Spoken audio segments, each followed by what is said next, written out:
எல்லோருக்கும் வணக்கம். ஒண்ணுமே புரியல ஹை, என்ன நடக்குதுன்னு தெரியல ஹை.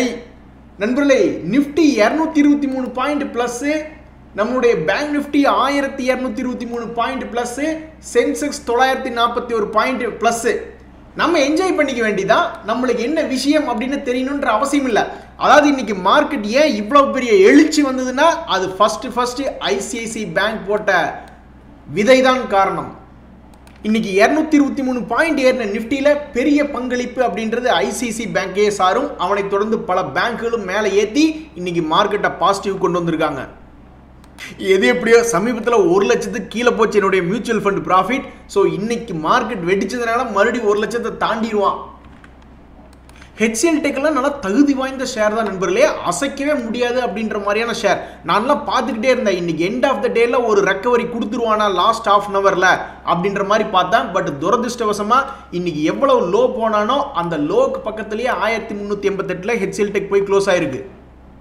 அவ்வளோ பெரிய மோசமான ரிசல்ட்டாக கொடுத்துருக்கு. ஏன் மார்க்கெட் செலிப்ரேட் பண்ணல இந்த ரிசல்ட் அப்படின்னு பார்த்தோம்னா, நம்மளை பொறுத்த வரைக்கும் ஒரு ஃபுல் இயர் அப்படின்ற ரிசல்ட் பார்க்கும்பொழுது அவன் 15,770 கோடி லாபம் பண்ணியிருக்கான். ஸோ அப்போ அவனுடைய ப்ராஃபிட் ஏர்னிங்ஸ் க்ரோத் அப்படின்றது இயர்லி கம்பேர் பண்ணும்போது ஓரளவுக்கு நல்லா தான் இருக்குது.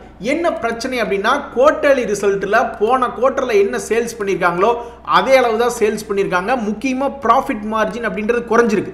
இதனால் என்ன ஆகுது அப்படின்னா, போன குவார்ட்டர்னுடைய ரிசல்ட்டை விட கொஞ்சம் லாபம் கம்மியாக வந்திருக்கு. இது ஷேர் மார்க்கெட்டுக்கு பிடிக்கல. அதனால் இன்னைக்கு ஹெச்சிஎல் டெக் பிடிச்சி 5% இறக்கி விட்டாங்க.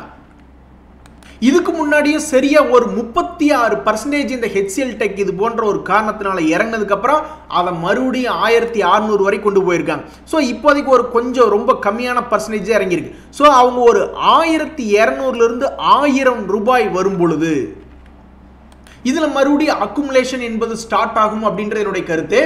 அடுத்து நம்ம பார்க்கக்கூடிய இந்த ஐடியா ஷேர் அப்படின்றது இன்னைக்கு கொஞ்சம் ஸ்லோ ஆயிடுச்சு. நல்லது தான். 11 ரூபாய்க்கு 15 ரூபாய்க்கு அவனுடைய ட்ரெண்ட் ஃபிக்ஸ் பண்ணிட்டான்னா ரொம்ப சந்தோஷமா போயிடும்.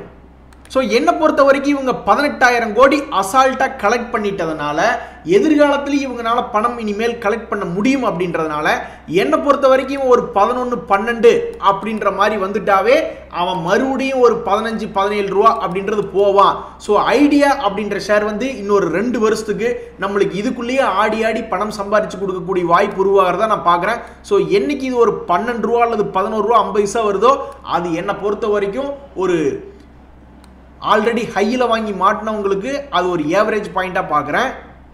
ஆர்பிஎல் பேங்க் ரிசல்ட் கொடுத்ததுக்கப்புறம் எந்த பக்கம் மூவ்மெண்ட் இருக்கிற மாதிரி தெரியல.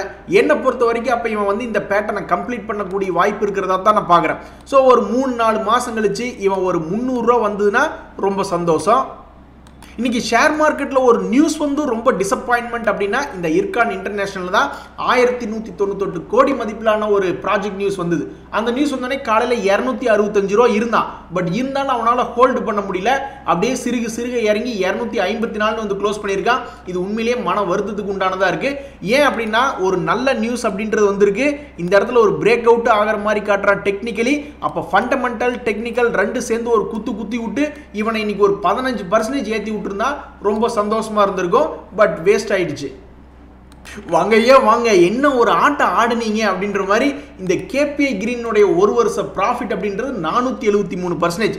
பட் இந்த குவார்ட்டர்னுடைய ரிசல்ட் சரியில்லை அப்படின்னு சொல்லி இதை 2 நாளாக தொடர்ந்து 5% இறக்கி விட்டுட்டு இருக்காங்க. 2100 ரூபா அப்படின்னு சிவனேன்னு இருந்தவன் 2 நாளில் ஆல்மோஸ்ட் 10 ரூபா காலி. இந்த குப்பிட் ஷேர் வந்து தொடர்ந்து இறங்கி வந்து கொண்டே இருந்தது. ஆனால் இன்னைக்கு ஒரு சின்ன யூட்டர்ன் போட்டிருக்கு. இது யூட்டர்ன் போட்டிருந்தாலும் ஒரு நண்பர் என்ன சொல்றாருன்னா, குப்பிட்ல எனக்கு 20,000 லாஸ் அப்படின்றாப்ல. அப்படின்னா என்ன அர்த்தம்னா அவர் போய் ஏதாவது ஒரு உச்சாணி கொம்புல வாங்கியிருப்பார். இப்போ நீங்க இந்த கேபிஐ கிரீன் அப்படின்ற ஒரு ஷேர் எப்படி ஏறிட்டே வந்துகிட்டு இருந்தான், அதே மாதிரி தான் இந்த குப்பிட் அப்படின்ற ஷேர் தொடர்ந்து ஏறிட்டே வந்துட்டு இருந்தான். அப்போ ரொம்ப முக்கியமான விஷயம் என்னன்னா, ஒரு ஷேர் மேல் நோக்கி ஏறிட்டு இருக்கும்போது அவன் கீழே இறங்குற மாதிரி வரக்கூடிய செய்திகள் என்னன்னா, அவனுடைய குவார்ட்டர்லி ரிசல்ட் வந்து கும்பா இல்லை அந்த கம்பெனி ஏதாவது ஸ்பிளிட்டு அல்லது போனஸ் பண்ணி விடுறாங்க, அது போன்ற ஏதாவது ஒரு செய்திகள் வரும்போது அந்த ஷேர் தடுமாறுது. ஸோ அப்போ அந்த சமயத்தில் போய் எடுக்கிறத விட கொடுக்கிறது புத்திசாலித்தனம். ஒரு 100 ஷேர் வாங்கியிருக்கமா ஒரு 10-20 ஷேரை கழட்டி விடக்கூடிய இடமா தான் நான் பார்க்குறேன். ஸோ என்னை பொறுத்த வரைக்கும் இந்த குப்பிட் அப்படின்ற ஷேர் ஆகட்டும் அல்லது கேபிஐ கிரீன் அப்படின்ற ஷேர் ஆகட்டும், அது கீழே இறங்கும் பொழுது ரிசல்ட் சரியா இல்லாதனாலையோ அல்ல ஸ்பிளிட் போனஸ் அதனால ஏதாவது இறங்குதுன்னா முதல் வேலையை கொஞ்சோண்டு குவான்டிட்டியை குறைச்சிக்கணும். ஆஹா நீதான் சிங்க குட்டி அப்படின்ற மாதிரி இந்த கேபிஐடி டெக் அப்படின்ற ஷேர் ரிசல்ட்டுக்கு அப்புறம் 7% ஏறி இருக்கான். இதெல்லாம் ஒரு கண்கட்டு வித்தை மாதிரி தான். ஒரு நாளைக்கு நம்ம 4-5 ஷேர் முக்கியமான ஷேர் வந்து ரிசல்ட் கொடுக்குறான் அப்படின்ற மாதிரி நம்ம பார்க்குறோம்னு வச்சுங்களேன். அது அன்னைக்கோ அல்லது அடுத்த நாளோ பெரிய வால்டிலிட்டி அப்படின்றது காமிக்கிறான் மேலேயோ கீழேயோ. அப்போ இது எல்லாமே நம்மளுக்கு கண்கட்டு வித்தை தான். இவன் என்ன பெரிய அப்படியே டபுளா பண்ணி விட்டா. இதனுடைய குவார்டர்லி ரிசல்ட் எடுத்து பார்க்கும்போது இவங்களுடைய சேல்ஸ் போன குவார்டரோட கம்பேர் பண்ணும்போது பெருசாக இன்க்ரீஸ் ஆகல. அதே சமயம் அவங்களுடைய நெட் ப்ராஃபிட் அப்படின்றது பெருசாக இல்லை. ஆனால் ஹெச்எல் டெக்கு குப்பை பாடி விட்டாங்களே 5%. அப்போ இவனை மட்டும் எதுக்கு 6% ஏற்றுனாங்கன்னா அந்த கேள்விக்கெல்லாம் விட கிடையாது. ஷேர் மார்க்கெட் இந்த ரிசல்ட்டை செலிப்ரேட் பண்ணுது. இவங்களுடைய டிமாண்ட் ஓகேவா இருக்கு, இவங்களுக்கு சப்ளை அதிகமாகுது, நம்ம நேரம் தான் எல்லாம் அப்படின்ட்டு போக வேண்டியதுதான். எங்கள் ப்ராஜெக்ட் மேனேஜர் மாதம் தொடங்கணுன்னே முதல் கேள்வி வருது என்னன்னா, இந்த மாதம் யாரெல்லாம் லீவ் போட போகிறீங்க முதல்லையே சொல்லிடுங்க, கரெக்டாக லீவ் போடுற அன்னைக்கு வந்து லீவ் லெட்டர் கொடுக்காதீங்க அப்படின்னு பார்க்கலாம். அது மாதிரி தான் இந்த மே மாதத்தில் எவ்வளவு நாள் லீவ் வருது. மே 1ஆம் தேதி மகாராஷ்டிரா டே அப்படின்ற ஒரு காரணத்துக்காக லீவ் விடுறாங்க. பட் நம்மளை பொறுத்த வரைக்கும் அது மே 1க்கு லீவ். அதே மாதிரி ஜெனரல் பார்லிமெண்ட்ரி எலெக்ஷன் சொல்லி இடையில ஒரு 20ஆம் தேதிக்கு ஒரு நாள் லீவ் வருது. ஆக மொத்தம் 2 நாள் லீவ். இன்னைக்கு ஷேர் மார்க்கெட்டில் ஒரு முக்கியமான விஷயம், மகாராஷ்டிரா பேங்க் ஷேர் பிரைஸ் வந்து சர்ப்ரைஸாக அவன் பாட்டுக்கு ஒரு 5% ஏறிட்டான். காலையில் மைனஸில் இருந்தானுங்க, 66 ரூபா 67 ரூபா பக்கத்தில் இருந்தால் திடீர்னு பார்த்தா 71 க்ளோசிங். அப்போ இவன் வந்து என்ன ஆகுறான் அப்படின்னா, இது தொடர்ந்து மேல் நோக்கி ஏறிட்டு இருக்கிறதுனால 100 ரூபாய் இந்த ஷேர் வருமா அப்படின்ற கேள்வி வருது. 100 ரூபா வந்துட்டா ரொம்ப சந்தோஷம் தான். இது போன்ற ஷேர்ப்புகள்லாம் வாய்ப்பு மிஸ் தான். இதெல்லாம் கீழே 20 ரூபாய்க்கு வாங்கி வச்சவங்களுக்கு தான் 70 ரூபாயில கொடுக்கலாமா, இல்லை 80 ரூபா வந்தால் கொடுக்கலாமா, இல்லை கீழே இறங்கினாலும் ஒரு 60 ரூபாய்க்கு கொடுக்கலாமான்னு அவங்க தான் டிஸ்கஸ் பண்ணணும். நம்ம அந்த ஷேர் இப்போ தான் பார்க்குறோம் அப்படின்னா இனி போய் எடுத்து அப்புறம் கீழே இறங்கினா பயந்துட்டு கொண்டிருக்கணும். ஜாக்சன் பால் ஃபார்மா அப்படின்னு ஒரு கம்பெனி, அவனுடைய trading pattern, chart price pattern அப்படின்றது பார்த்தோம்னா கொஞ்சம் சப்போர்ட் எடுத்து மேல் நோக்கி வரான். போனால் போதுண்டு நிறைய பெரிய பெரிய இன்வெஸ்டர்ஸ் கொஞ்சோண்டு வாங்கி வச்சுருப்பாங்க போல். பெரிய அளவில் அவங்களோட இன்வெஸ்ட்மெண்ட் இல்லை அப்படின்னாலும் முதல்ல 0-0ன்னு இருந்தது. இப்போ சமீபத்தில் 2 பேருமே கொஞ்சம் வாங்கி வச்சுருக்காங்க. சரி ஓகே எதுக்கு கொஞ்சம் எடுத்து பார்ப்போமே அப்படின்ற மாதிரி எடுத்து வச்சு பார்த்துருப்பாங்க போல். 351 ரூபாயிலிருந்து 520 ரூபா வருதா இல்லையா அப்படின்ற கேள்விக்கு இன்னொரு 6 மாதத்தில் விடை கிடைக்கும். எகிரி அடிக்கக்கூடிய வாய்ப்பு இருக்கிற ஷேர்லேயே நான் அண்டர்லைன் போட்டு வச்சுருக்கேன். இந்த ஏயு பேங்க்னு ஒரு ஷேர் ரொம்ப நாளாக நான் பார்த்துக்கிட்டு இருக்கேன். இப்போ இல்லை, ஒரு 2.5 மாதமாக பார்த்துக்கிட்டு இருக்கேன். அந்த ஷேர் தொடர்ந்து இது மேலே வருவானா இல்லையா, மேலே மட்டும் வந்தான்னு வச்சிங்களேன் 25% பக்கம் லாபம் இருக்கு. இந்த மாதிரி வேலை தான் 2-3 வருஷமாவே பண்ணிக்கிட்டு இருக்கான். இந்த 2024 பண்ணுறானா அப்படின்றது தெரியல. பட் இன்னைக்கு ரொம்ப நாள் கழிச்சு அந்த ஷேர் திடீர்னு ஒரு 8% ஏறினோடனே ஒரு சின்ன ஆனந்தம் அந்த ஷேர் வச்சிருக்கிறவங்களுக்கு. இந்த எம்டார்டெக் ஷேர் நான் ரொம்ப நாளாக பார்த்துக்கிட்டு இருக்கேன். இது ஒரு வெடிக்காத குண்டு, திரிய கிள்ளி தூக்கி வீசினா வெடிக்கணும், ஆனால் அது வெடிக்கவே இல்லை. டிஃபென்ஸ் செக்டரில் இருக்கக்கூடிய இந்த பங்குக்கு எப்போ நல்ல காலம் வரும் அப்படின்றது தெரில. ஒரு 6 மாதமோ 1 வருஷமோ எப்போ வருவான்னு தெரில. பட் இவனுக்குள்ளேயே ஒரு நல்ல காலம் பிறக்கத்தான் போகுது. அது எப்போ அப்படின்றதான் தெரியல. கடைசிக்கு இவன் 1000 ரூபா கூட வரட்டும், 2000 ரூபாயிலிருந்து குறைஞ்சி ஒரு 1000 ரூபாயாவது வரட்டும், ஏதாவது ஒன்று பண்ணணும்ல. அப்படியே 1 மாதமாக நீட்டி படுத்துட்டு இருந்தா இது யாருக்குமே பிரயோஜனம் இல்லை. இது ஒரு பிரயோஜனம் இல்லாத குட்டி. இன்னொரு முக்கியமான விஷயம் என்னன்னா, ஏறிக்கிட்டு இருந்த மார்க்கெட்லேயும் இந்த ஓரியன்ட் சிமெண்ட் அப்படின்ற ஷேரை பிடிச்சி கும்பா பாடி விட்டாங்க. ஆல்மோஸ்ட் 4% இறங்கிடுச்சு. இவன்லாம் ஓரளவுக்கு முன்னணி கம்பெனி தான். அப்போ இவன் எந்த இடத்துல இறங்கினா ஒரு ஆப்பர்ச்சுனிட்டி வருது அப்படின்னா, என்னை பொறுத்த வரைக்கும் சமீபத்தில் 200 ரூபா ரேஞ்சிலிருந்து 220 ரூபா வந்திருக்கான். அப்போ மறுபடியும் 200 ரூபா வந்தாலோ அல்லது ஒரு 150 ரூபா வந்ததுனாவோ இந்த ஷேருக்கு வந்து ஏதாவது ஒரு டிமாண்ட் வரக்கூடிய வாய்ப்பு இருக்கிறதா நான் பார்க்குறேன். அதே மாதிரி இந்த நவீன் ஃப்ளோரைன் அப்படின்ற ஷேர் வந்து கொஞ்சோண்டு ஒரு மொமெண்டம் எடுக்க ஆரம்பிச்சிருக்கான். இந்த ஷேர் பார்க்கறதுக்கு ஒரு சின்ன மொமெண்டம் காட்டுறதுனால, ஒரு பிரேக் அவுட் மாதிரி காட்டுறதுனால எதா இருந்தாலும் ரொம்ப வேகமாக பண்ணுவான். மேலே போகிற மாதிரி இருந்தாலும் ஒரு 1000 ரூபா கிடைக்குமா அப்படின்றதான் கேள்வியாக வருது. இந்த ஷேர் யாராவது வாங்கி வச்சிருக்கீங்க, உங்களுக்கு துணை இல்லை, வாங்க ஒரு டீ சாப்பிடலாம் அப்படின்ற மாதிரி துணைக்கு கூப்பிட்ற மாதிரி என்னை கூப்பிட்டிங்கன்னா நான் ஒரு ஷேர் வாங்கி வச்சுக்கலான்னு தான் இருக்கேன். உங்கள் மேலே ஒரு நல்லெண்ணத்தில் இல்லை, உங்களுக்கு ஒரு சப்போர்ட்டாக இருப்போமே அப்படின்ற நல்லெண்ணம் இல்லை. ஒரு வேளை வாங்கி வச்சு ஒரு 1000 ரூபா கிடைச்சுன்னா கூட ஒரு அரிசி மூட்டைக்கு ஆச்சே அப்படின்ற ஒரு எண்ணம் தான்.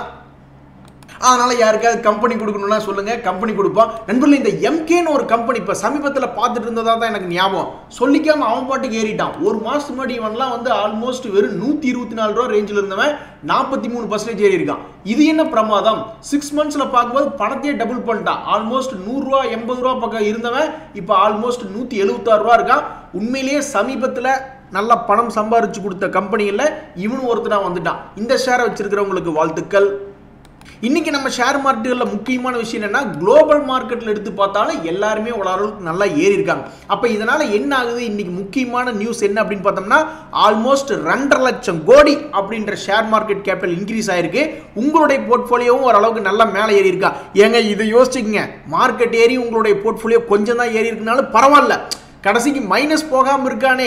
ஒரு வாழ்க்கையில ஒரு 365 நாள் இருக்குன்னா ஒரு நாள் பிரச்சனை இல்லை அப்படின்ற மாதிரி நம்ம நினைச்சுக்க வேண்டியதான். எப்படி பார்த்தாலும் ஷேர் மார்க்கெட்ல முன்னணி கம்பெனிகள், அதாவது இண்டெக்ஸ்ல இன்வெஸ்ட்மெண்ட் பண்ணவங்களுக்கு இன்னைக்கு ஓரளவுக்கு நல்லா இன்க்ரீஸ் ஆயிருக்கும். ஆக மொத்தம் 2.5 லட்சம் கோடி இன்னைக்கு ஷேர் மார்க்கெட்ல வேல்யூ இன்க்ரீஸ் ஆயிருக்கு.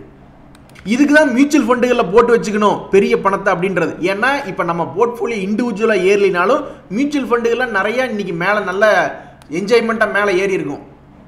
எவ்வளோ பெரிய ஷேர் இந்த கிராஃப்ட்ஸ்மேன் அப்படின்ற கம்பெனி ஆல்மோஸ்ட் 4400க்கு ட்ரேட் ஆகிட்டு இருக்கு. அவனையே பிடிச்சி இன்னைக்கு கும்பா பாடி விட்டாங்க 6%. அதாவது சமீபத்தில் இந்த 1 இயரில் இவன் இந்த இடத்துல சப்போர்ட் எடுத்த மாதிரி காமிச்சிட்டு இருந்தான். ஓகே, நான் சப்போர்ட் எடுத்துட்டேன், மேல் நோக்கி வர்றேன் அப்படின்ற மாதிரி ஒரு பிரேக் அவுட் காமிச்சிட்டு இருந்தான். கடைசியில் பார்த்தா ஒரு ஆல்மோஸ்ட் 6% கும்பா பாடி விட்டாங்க. இனி மறுபடியும் அவனுக்கு எப்போ பாசிட்டிவ் மூமெண்டம் வந்து எப்போ மேலே ஏறுறதுன்னு தெரியல. நண்பர்களே, இதே மாதிரி லாபம் வரும்பொழுது கொஞ்சம் புக் பண்ணிக்கணும் அப்படின்னாக்கா, இந்த இன்டெலெக்ட் டிசைன் அரீனா அப்படின்ற ஒரு ஷேர் ஒன்று பார்த்துக்கிட்டு இருந்தேன். அந்த ஷேர் இதுக்கு முன்னாடி 430 ரூபா ரேஞ்சில் பார்த்துக்கிட்டு இருந்தோம். பிளாஸ்ட் அவுட் ஆகி நிற்காம ஓடி போனவன் தான் அவன். பட் இப்போ எப்படி இருக்கு அப்படின்னு பார்த்தோம்னா, ஒரு குறிப்பிட்ட ரெசிஸ்டன்ஸ் ஜோனில் இருக்கான். இந்த ரெசிஸ்டன்ஸ் ஜோனை உடச்சி 2000 ரூபா போக போறானா, இல்லை ஒரு 20-30% பக்கம் இறங்கி ஒரு 600 to 700 ரூபாயில வந்து சப்போர்ட் எடுக்க போறானா, ஒரு 850 ரூபாயில சப்போர்ட் எடுக்க போறானா அப்படின்றது இன்னும் சில நாளில் தான் தெரியும். நானா இருந்தேன்னா ஒருவேளை இங்கே வாங்கியிருந்தா இந்த இடத்துல கொஞ்சோண்டு ப்ராஃபிட்டை புக் பண்ணி விட்டுட்டு மறுபடி தாண்டுனா எடுத்துக்கலாம், அல்லது கீழே வந்தால் எடுத்துக்கலாம் அப்படின்ற மாதிரி தான் நான் யோசிப்பேன். அட கடவுளே, இந்த ஷேரை யாராவது தடுத்து நிறுத்துங்களேன். இந்த தேஜாஸ் நெட்வொர்க் அப்படின்ற ஒரு ஷேர் நான் எடுக்காம விட்டுட்டேன், அதுக்காகவே ஏறான் போல. நாளைக்கு போய் இதை ஒன்று எடுத்துடலான்னு தான் நான் பார்க்குறேன். ஒருவேளை நம்மளுக்கு தெரியாமல் ஏதாவது இந்த தேஜாஸ் நெட்வொர்க் ஏதாவது செமிகண்டக்டர் நியூஸில் இது அடிபடுதா, ஏதாவது சீக்ரெட்டாக வச்சுருக்காங்களா, இதில் செய்தி ஒன்றுமே புரியல. வெறும் 673 ரூபாயில் இருந்த ஷேர் இப்போ 1100 ரூபாயில் ட்ரேட் ஆகிட்டு இருக்கான். இதில் போய் இவங்க என்ன பண்ணுறாங்க அப்படின்னு பார்த்தோம்னா, இவங்க ஏதோ டெக்னாலஜி ரிலேட்டடாக தான் இருக்காங்க, R&D பண்ணுறாங்க அப்படின்னு இவங்களுக்கு நிறைய ப்ராடக்ட்ஸ் இருக்குது, நெட்வொர்க்கிங் ரிலேட்டடாக தான் இருக்குது அப்படின்னா, ஒரு வேளை இது ஏதாவது அதுக்குள்ளே எந்த நியூஸாக இருந்தாலும் வெளியிட்டுட்டா பரவாயில்ல. சமீபத்தில் கூட ராலிஸ் இந்தியா, டாடா கெமிக்கல் அப்படி இப்படின்னு ஏறிக்கிட்டு இருந்தாங்க. அதுக்கு ஏதோ ஒரு நியூஸ் சொன்னாங்க. நியூஸ் வந்ததுக்கப்புறம் அவனை பிடிச்சி குப்பனி இறக்கி விட்டாங்க. அது மாதிரி இப்போ இந்த ஷேரை ஏற்றி விட்டுட்டே இருக்காங்க. நியூஸ் எப்போ சொல்கிறாங்களோ அப்போ இவனை பிடிச்சி இறக்கி விட்றாங்களா என்னன்றது தெரியல. இவனை ஒரு 2 ஷேர் வாங்கி இவனுடைய ஓட்டத்தை தடுத்து நிறுத்தணும்னு தான் நான் பார்க்குறேன். நண்பர்களே, ஸ்பார்க் அப்படின்ற ஒரு ஷேர், அதுக்கு வேறு வேலையே இல்லை போல், அது தொடர்ந்து இறங்கி கொண்டே இருக்குது. இன்றைக்கும் கொஞ்சம் இறங்கித்தான் இருக்கான். இது போன்ற ஷேர் எடுத்தால் கண்டிப்பாக மனசு வலிக்கு தான் சரி. நெட்வொர்க் 18 ஒரு ஷேர் பார்த்துக்கிட்டு இருந்தேன். இவன் ஏறுவானா? இப்போ இல்லை, ஒரு மாதமாகவே பார்த்துக்கிட்டு இருக்கேன். இந்த சப்போர்ட் ரேஞ்சிலிருந்து ஒரு 20-30 ரூபா ஏறுவானான்னு பார்த்துக்கிட்டு இருக்கேன். இன்னைக்கு தேதி வரைக்கும் நகராமல் இருக்கான். பார்க்கலாம் இவன் என்னைக்கு தான் மேலே போகிறான் அப்படின்ட்டு. இன்னைக்கு பிஎஸ்சி ஷேர் இறங்கின உடனே எம்சிஎக்ஸ் ஷேர் ஷாக்கிங்ல நீ ஜெர்க் ரியாக்ஷன் மாதிரி கீழே இறங்கி தான் கிடந்தான். அதுக்கப்புறம் இவனுடைய லாஸை வந்து கொஞ்சம் ரெக்கவரி ஆயிருக்கான். பேங்குகளில் என்னங்க நியூஸ் வரப்போகுது, அவங்களுடைய குவார்டர்லி அனலைசிஸ், அதாவது அந்த பிஸ்னஸ் அப்டேட் அதெல்லாம் வந்ததுனா தான் பேங்குகள் நல்லா மேலே ஏறி வருவான். இவன் கோட்டை விட்டுட்டான். இந்த தமிழ்நாடு மெர்கடைல் பேங்க் ஷேரினுடைய விலை நல்ல அருமையான சப்போர்ட் ரேட்ல இருந்திருக்கு. இந்த இடத்துல வந்து அவங்களுடைய ரிசல்ட் நியூஸ் வருது. எத்தனையோ ஷேர்கள் ரிசல்ட் வந்ததுக்கு அப்புறம் 20% 30% ஏறான். அவ்வளவு வேற வேண்டாம்.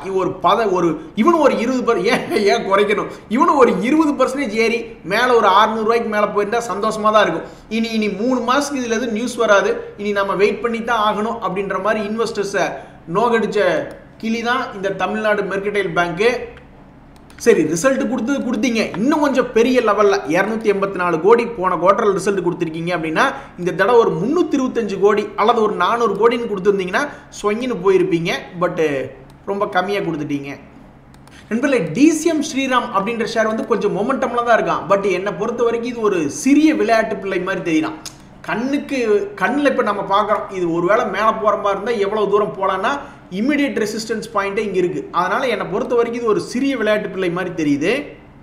ஏஸ்டர் டிஎம்னு ஒரு ஷேர், இனிமேல் அவனுடைய ஜாதகம் எப்படி இருக்குன்னே தெரியல. ரொம்ப இருட்டில் உட்காந்து எழுதிட்டாங்க சமீபத்தில் ஒரு 10 நாட்கள் இந்த ஜாதகத்தை. ஸோ இந்த ஏஸ்டர் டிஎம் என்னை பொறுத்த வரைக்கும் மறுபடியும் நீ 400 ரூபாயை தாண்டுனா தான், மறுபடியும் நீ திரும்பி வந்து 400 ரூபாயை தாண்டுனா தான் இதில் விசேஷம். அப்படி இல்லைன்னா நல்ல ஒரு அருமையான லாபம் சம்பாரிச்சு கொடுக்குற மாதிரி 250 ரூபா வந்துடுவான்.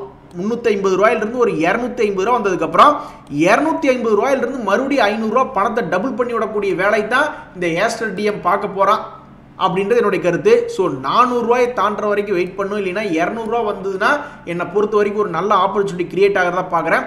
பிவிஆர் ஐநாக்ஸ்னு ஒரு கம்பெனி, அவன் என்னடான்னா டபக்குன்னு சப்போர்ட் ரேட்டில் வந்து சப்போர்ட்லேயே நின்று ட்ரேட் ஆகிட்டு இருக்கான்.